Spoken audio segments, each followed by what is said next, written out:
سلامونه ګران دوستانو د او پی ډي اکاډمي یوټیوب چینل ته ښه راغلاست. هیله ده چې روغ او جوړ باید د صحت کالي به مو په تن وي.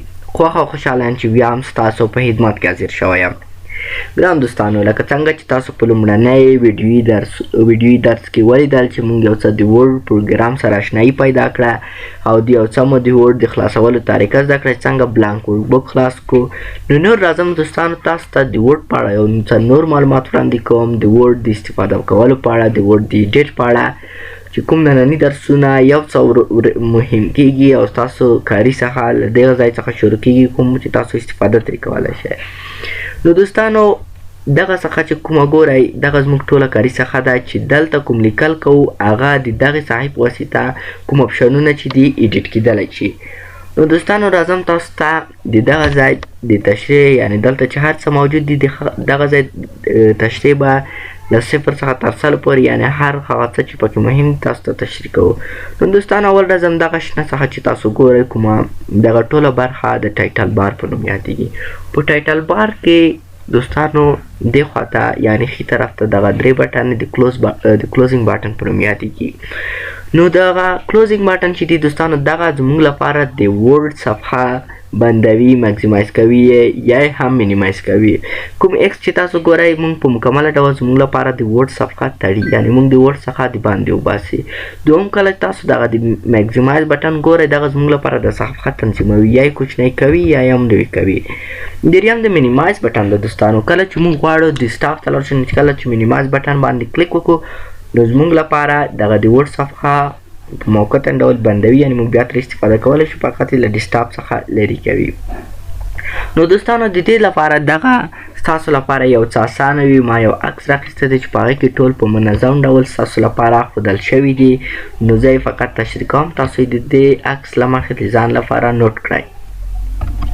نو ګران دوستانو کوم چې تاسو دغه عکس وینئ دغلته تاسو اول دغه د کلوزینګ بټن وینئ دوستانو کومې چې دي دغه د کلوزینګ بټن دي چې موږ لپاره صفحه تړي، مکسیمایز کوي، مینیمایز کوي، دغه مو تشریح کوي.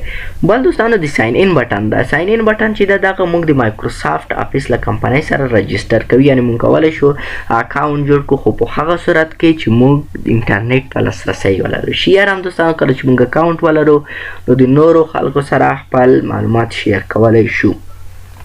بل څه دوستانو چې مهم دي هغه د کویک اکسس برخه ده دوستانو. دغه چې تاسو ګورئ دغه د کویک اکسس برخه ده په دې کې ریډیو انډیو دي. نو دوستانو اول به تاسو ته دغه ریډیو انډیو هم چې دغه څه کاربورډ لري. اول زه دوستانو کله چې وغواړم دلته یو څه ولیکم پر مثال لیکم افغانستان. نو دوستانو کله چې زه غواړم دغه افغانستان پاک کړم یعنې ما پاک کړلو، کله مې چې دغه افغانستان پاک کړلو زه بیرته پښیمانه شوم چې دغه بیرته لاسته راوړم. خو کومه طریقه ده چې موږ کولی شو دغه لاسته راوړو؟ برد مثال دوستانو افغانستان خو یوه کوچنۍ کلمه ده خو موږ ځینې وخت د یو غټه صفحه لیکلی، دوه صفحې لیکل مو کړی وي او کتاب مو لیکلی وي هغه له موږ څخه پاک شي نو موږ غواړو هغه بیرته لاسته راوړو. نو دلته دغه د انډو بټن باندې کلیک کوو موږ یو هغه شاته بیایي یعنې یو څه مو چې کړي وي هغه مو شاته بیایي دوستانو.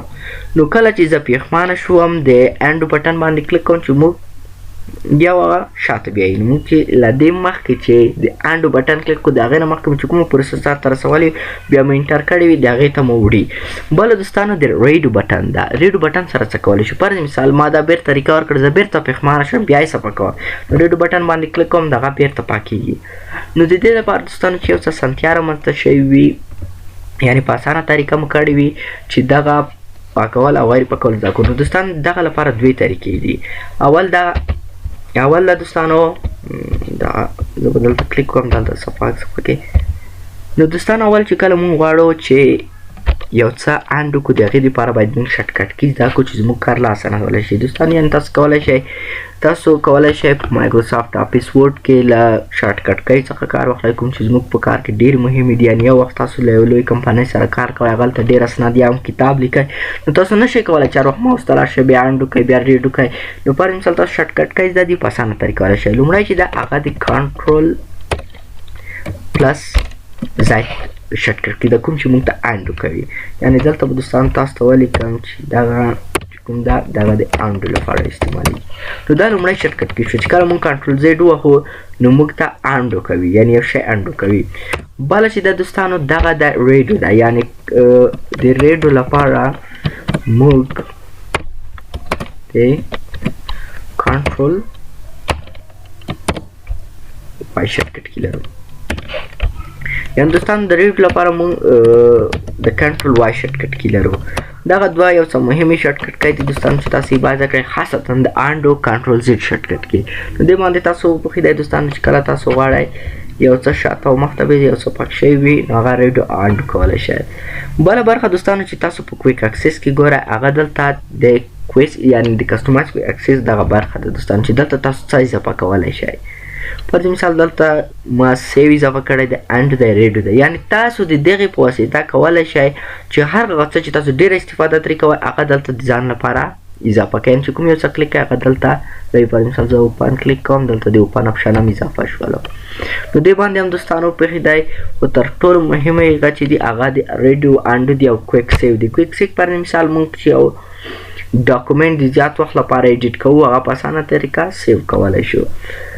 نو دوستانو دې باندې هم پوه شوئ چې ریډیو انډو څه دی، کویک اکسس څه دی، کلوزینګ باټن څه دی، ټایټل بار کې څه شی موجود دی.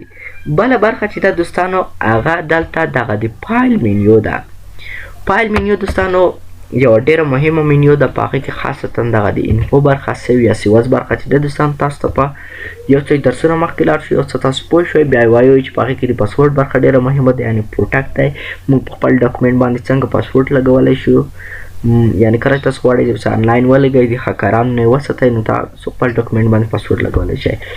بله دوستانو تاسو دغه وینئ له دې سره څخه تر دې ځای پورې دغه برخې ته ریبن وایي یعنی دغه ټوله کاري څخه د ریبن په نوم یادېږي. دغه سپینه تاسو عکس کې هم لیدلی شئ دوستانو دغه سور خط چې ترې راتاو شوی دی دغه د ریبن دی. او دغه څخه چې تاسو دوستانو کومه ګورئ دغه لکه دلته د فایل منیو شوه، انزرټ شو، هوم شو، ډیزاین شو، دغه د ټایپز یا منیو په نامه یادېږي یعنی کوم ټیپونه چې دغه ځان ته ګروپ لري. پر مثال د انزرټ یا هوم د هوم ټیپ کې دغه ګروپ دی یعنی اول د فونټ ګروپ دی، پاراګراف ګروپ دی، بل سټایلز ګروپ دی چې دغه هم تاسو ته دوستانو ټول موږ تشریح کوو. نور هم ډېر څه پکې موجود دي دوستانو خو زه داسې مهم څه پکې نه وینم چې تاسو ته نور څه پکې وښیو. بل یو څه دوستان دي دغه د زوم سلایډر دی چې موږ کولی شو د پوسته صفحه نږدې کړو یا یې هم لرې کړو. او یو سکرول بار دی چې د دې پوسته موږ کولی شو صفحه لاندې او ښکته کړو چې کوم په ایرو بټن باندې هم کولی شو. بل یو څه مهم چې د دوستانو دغه هم د سکرول دی دغه هم یاد کې ولرئ چې تاسو ته مهم دی. او یو بل څه دوستانو کله چې زه دلته کلیک کوم پر مثال دغه څه چې تاسو ګورئ دوستانو چې دغه ورکېږي یعنی لیکل کوي دغه ته کارسر وایي یعنی کارسر چې په هر ځای کې موجود و تاسو به لیکنه له هغې ځای څخه شروع کېږي. مثال دلته دی کارسر زه اوس لاندې راوړم دلته لیکنه کوي بېرته یې پاس کړم دلته ماته لیکنه کوي بیا هم لاندې راځم دلته یعنی هر ځای کې چې کارسر موجود و تاسو کولی شئ په هغې ځای کې لیکنه وکړئ. دا نورې برخه هم دوستانو په خپل ځای کې وایو کله چې زموږ ضرورت پېښ شو نو تشریح کوو به یې. نو دوستانو که تاسو بیا هم نور څه غواړئ یعنی د نور ډېر څه په اړه پوه شئ دغه عکس کې تاسو ته ټول تشریح کړي وي یعنی تاسو له دې څخه خپل معلومات اخیستلی شئ خو نور داسې څه مهم پکې موجود نه دی چې موږ یې تاسو ته وښیو. نو ګران دوستانو په راتلونکي ویډیو کې به د هوم ټیپ په اړه خبرې کوو یعنی څنګه هوم ټیپ څخه استفاده کولی شو، څنګه موږ کولی شو خپل لیکل غټ کړو، رنګ ورکړو، بولډ یې کړو، ایټالیک کړو، هغې ته خپل شکل بدل کړو. نو د دې په اړه به غږېږو دوستانو چې هغه یو له مهمو موضوعاتو څخه ده.